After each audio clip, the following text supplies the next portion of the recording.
All right, let's get right into it. What does it mean to be a good citizen? Is it about always following the law? Or is it about following your conscience, even when that means breaking the law? I mean, that's the massive question at the heart of one of the most powerful essays ever written about the individual versus the state. Henry David Thoreau's Civil Disobedience. So Thoreau kicks things off with this absolute bombshell of a line. And you've got to understand, this was radical stuff back then, and honestly, it's still pretty radical today. He's not coming at this trying to, tweak the system or make a few fixes. No. He's asking a much bigger question. How much government do we really need? Okay, so first up, the government machine. Let's dive into Thoreau's critique of this state and what he thought was so wrong with it. You see, for Thoreau, government wasn't supposed to be this sacred, all-powerful thing. He saw it as a tool, and expedient is the word he uses. Basically, just a handy way for people to get things done. But the problem, as he saw it, was that most governments, and especially the American government of his time, were totally inexpedient. They weren't working. He called it a tradition that was just trying to keep itself going, but losing a bit of its soul, its integrity every single second. He saw it being hijacked by a few powerful people to do things like wage the Mexican-American War, all in the name of expanding slavery. It was a broken tool, plain and simple. And this really highlights the huge gap between the ideal and the reality, right? On one hand, you have what government should be, this useful tool that helps people trade and keeps the country free. But on the other hand, you have what Thoreau actually saw, a wooden gun. I mean, think about that image. It looks like a weapon, but it's totally useless. It's just for show. But it was worse than useless. The friction of this machine, as he called it, was actively organizing injustice. It was making war. It was propping up slavery. It was getting in the way of real progress. And that leads him to this just incredibly radical conclusion. He says, look, when the machine itself is the problem, when its very purpose becomes organized oppression and robbery, you don't tinker with it. You don't try to make it run a little smoother. You get rid of it. You stop that machine, full stop.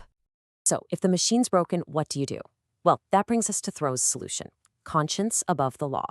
He believed the ultimate authority wasn't a better government, but the individual.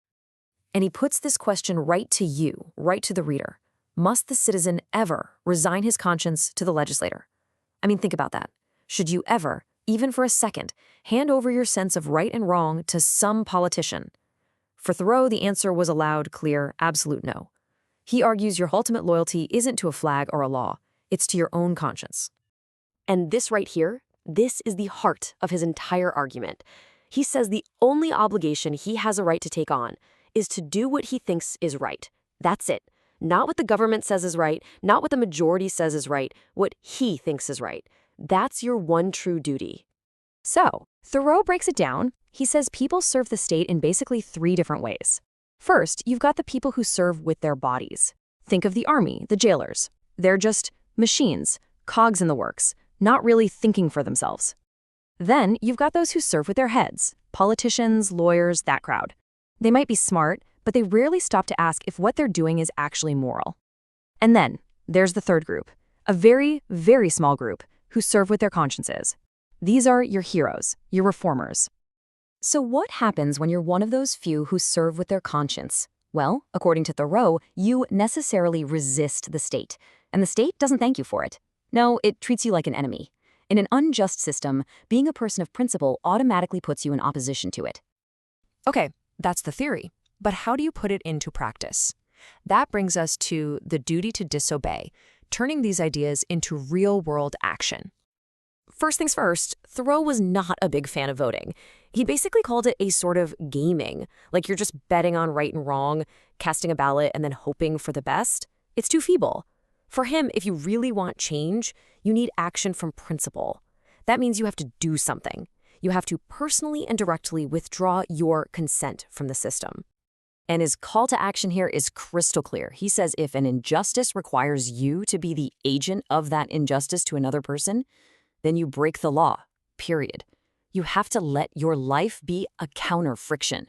You become the thing that gums up the works, the wrench in the gears that brings that unjust machine grinding to a halt. So how do you do it? He lays out a pretty clear method. Step 1, withdraw your support. Just refuse to give your allegiance to the state. Step 2, stop paying for it. Refuse to pay your taxes. For him, that was the poll tax that was funding a war he saw as unjust. And step 3, and this is the big one, accept the penalty. He famously said that a prison is the only honorable place for a free person in a slave state. You have to be willing to go to jail for your principles. And you have to remember, for Thoreau, this wasn't just some abstract philosophical exercise. This was real. It all comes together in his personal experience, in a prison of principle. So here's the story. It's July 1846. For 6 years, Thoreau had been refusing to pay his poll tax as a protest against slavery and the Mexican-American War. And well, one day, the local tax collector just had enough. He arrested Thoreau and threw him in jail for the night. And it was in that jail cell, surrounded by stone and iron, that he had this huge epiphany. He realized the state wasn't some powerful, intelligent force. It was, in his words, half-witted. It was clumsy. It could lock up his body, sure, but it couldn't touch his mind, his ideas, his conscience. He says he lost all respect for it because it was so dumb it couldn't even tell its friends from its enemies. It all boiled down to this really simple but powerful contrast. What can the state actually do? Well, it can lock up your body, it can use physical force. But what can't it do? It can't touch your mind, it can't force you to submit morally or intellectually.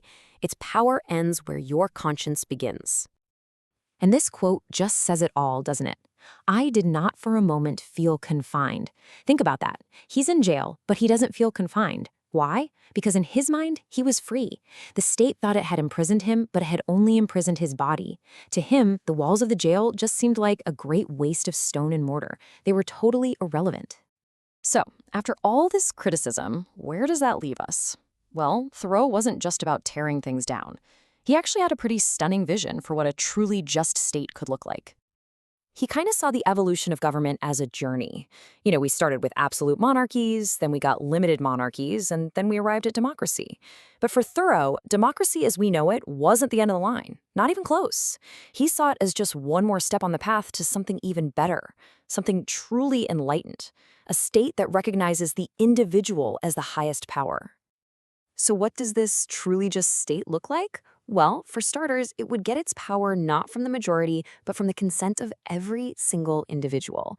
It would treat every person with respect like a neighbor. And get this, it would be so secure in its own justice that it would be totally fine with some people choosing to live aloof from it, meaning they could just opt out without being bothered or meddled with. I mean, this is his ultimate point, and it completely flips our usual idea of government on its head. He says there will never be a truly free and enlightened state until that state recognizes the individual as a higher independent power. All of the state's authority, all of its power should come from the individual. The state serves us, not the other way around. And so, in the end, Thoreau leaves us with that same question we started with. A question that is just as powerful and just as relevant today as it was back in 1849. If a law requires you to be the agent of injustice to another person, do you obey the law, or do you break it and obey your conscience?